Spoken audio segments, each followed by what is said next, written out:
Ano ba ang kailangan naming gawin para hindi naman tayo parang tayo ang nakikiusap? Sila ang kumikita, tayo ang nadidisgrasya. Kasi parang yung ating kultura, kultura yon eh. Ito mga kaibigan, pakinggan po natin itong si Senator Robin Padilla, no? Tungkol sa statement niya na chismoso daw itong mga Pinoy, no? Tapos sa comment section, sabihin niyo po kung agree ba kayo o hindi. Tapos pag-usapan natin sa huli ng video ito. My brother Bernie, it's a culture of the Filipinos. We love talking. Chismoso ang Pilipino, gossips and everything. So this is being uh, used against us. And another one, we are very political. This country is very political. And again, that is being used. And one of our culture also is gambling.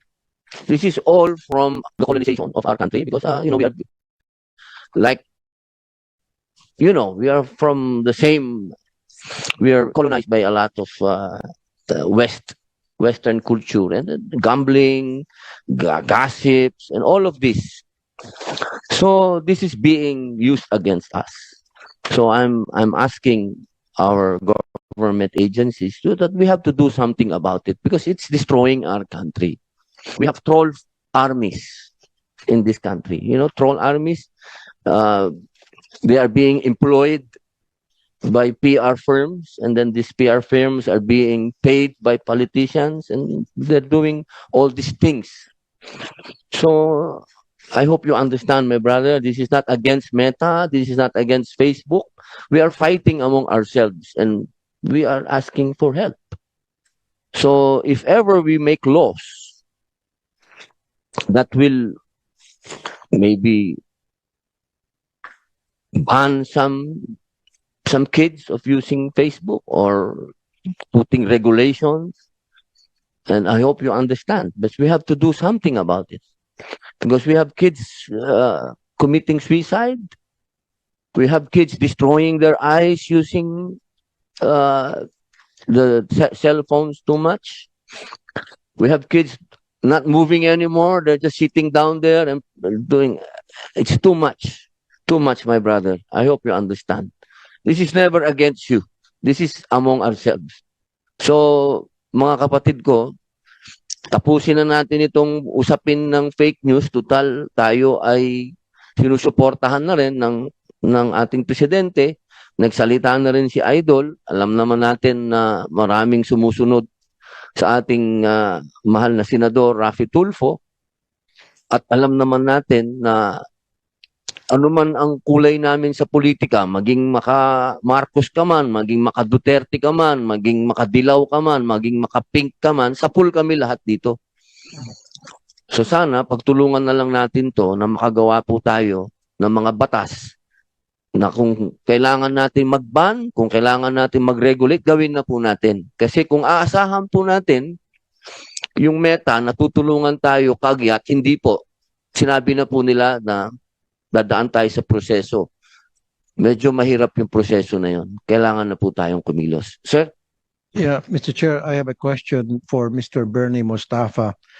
Right now, I was informed that you're using IFCN, an independent fact checker, as the company who would do fact checking for Meta. Am I right? It's a certification company that certifies our fact checkers, sir. Okay. And how long have you been using IFCN? I don't know the exact year, but we've been using FCN to ensure that our third-party fact checkers are verified. That helps to ensure independence, to make sure that, well, there's some concern about bias, as Senator Padilla Okay, mentioned. so I'm just curious, what kind of company, aside from being a fact checker, do you know the profile of this company, the history of this company, what kind of business they've been involved in prior to being a fact checker, prior to being hired by Meta to do the fact checking for them? So for the Would you fact know? checkers themselves, they are media companies, sir. So this media company? That particular is not a media What does company. IFCN stands It's, for? This is an acronym, IFCN. Yeah. So what does the acronym stands for? It's the International Fact Checking Network. And where are they based?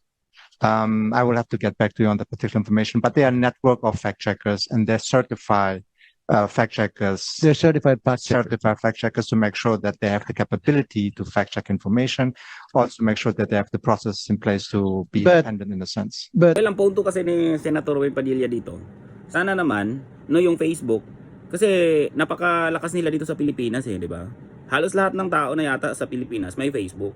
No, sana naman, no, sa bilyon-bilyon kinikita ng Facebook dito, sana naman maging aktibo sila sa paglilinis ng kung ano yung mga pinopost sa Facebook. Gaya ng sinabi ni Senator Padilla, no, maraming bata, no, maraming elementary students ngayon may Facebook na, di ba? Maraming bata ang nasa Facebook, no? So, totoo naman na yung Pinoy, natural sa atin na maging chismoso, no? Natural sa atin na mahilig tayong magsalita, no? Mahilig tayong magyabang, no? Yun yung Pinoy. No, yung punto ni Senator Padilla dito, sana naman ma-regulate, no? Tulad na lang yung mga kumakalat ng sex scandal, no? Pansin nyo, kung mababae, kahit yung mga kilala nating mga relihiyoso, ay nagiging interesado din dun sa mga kumakalat na mga sex scandal. No? Sana naman, no, Facebook,